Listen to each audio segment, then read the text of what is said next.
আপনি লম্বা সময় কিন্তু ডিফেন্সের সাথে কাজ করছেন এবং তাদের শারীরিক সুস্থতা মানসিক সুস্থতার জায়গাগুলোতে অনেক কিছু নিয়ে আপনি অনেকটুকু সময় ধরে কাজ করছেন। সেখানে এই যে আমরা যখন বড় হচ্ছি দিন দিন এবং তারপরে কিন্তু একটা কর্মক্ষেত্রে যখন যাই, সেখানেও কিন্তু মানসিক সুস্থতা এবং আত্মবিশ্বাস এই বিষয়গুলোর অনেক বড় একটা ভূমিকা রয়েছে।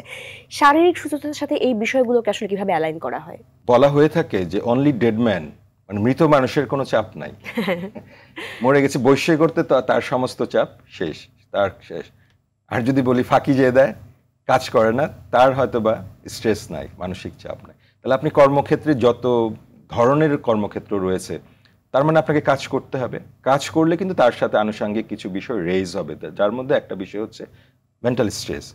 মেন্টাল স্ট্রেসের বিষয়টাকে যদি আমরা দেখেন এইখানেও ভিত্তিটা কিন্তু গেঁথে দেওয়া আছে। বলা হয় মেন্টাল স্ট্রেসের একদম সাধারণ বিষয়টা হচ্ছে যখন আপনার যে কোনো চাওয়া পাওয়ার সাথে একটা পার্থক্য ঘটবে, মানে আমি চাচ্ছি কিন্তু হচ্ছে না, যত ছোটই হোক যত বড় হোক, সেটা দুইটা জায়গায় রিয়াকশন করে, একটা হচ্ছে মন আর একটা হচ্ছে শরীর। আপনি দেখেন এইখানেও কিন্তু সমন্বয় আছে, আমাদের সাবজেক্টের সাথে রিলেটেড। যদি এমন হতো যে মেন্টাল স্ট্রেস শুধু শরীরের চাপ তৈরি করে, তাহলে আমরা শরীরকে কেয়ার করতাম, অথবা শুধু মনেই করে, সেটা কিন্তু না।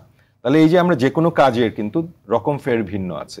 আপনি যদি বাহিনীগুলোর কথা বলেন এক ধরনের, আপনি কর্পোরেট বলেন এক রকমের, আপনি বিজনেস বলেন এক রকমের, কিন্তু আপনি কি আমাকে এমন একটা স্পেস দেখাতে পারবেন যেখানে কাজের জন্য চাপ তৈরি না হয়? No way. ওই যে আমি বেঁচে আছি, ব্রিদিং নিচ্ছি, চাপ আছে।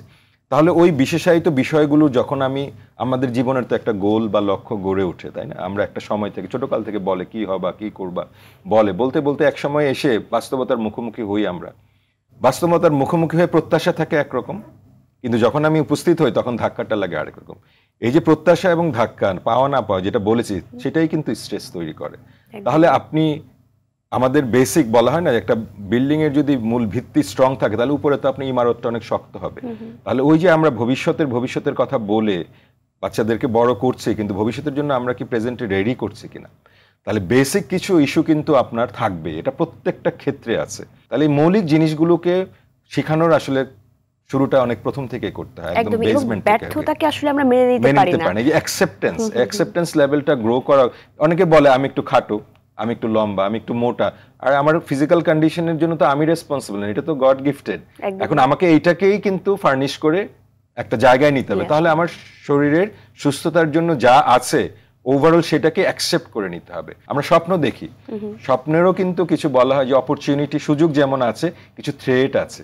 এই থ্রেট মোকাবেলাটা করতে হবে মন এবং শরীর যৌথ প্রযোজনা, এটা ইন্ডিভিজুয়াল হবে না। হ্যাঁ, এই প্রোগ্রামের কিন্তু অনেকেই সবাই আছেন, তার সবার একটা ইনভেস্টমেন্ট লাগবে না।